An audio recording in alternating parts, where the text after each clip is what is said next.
আছেন আলহামদুলিল্লাহ, আশা করি ভালো আছেন। আমিও ভালো আছি। আর হচ্ছে ফুলকপি দিয়ে রুই মাছের ঝোল।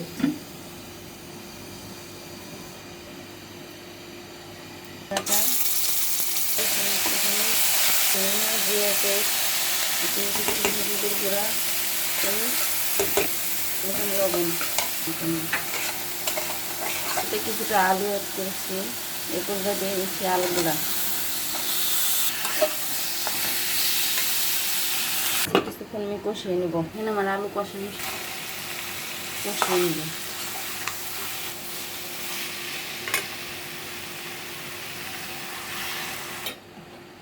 আর একটু ঢেকে দিচ্ছি। দেখেন এরকম দিয়ে ঢেকে দর্শক এ পর্যায়ে দেখা মাছ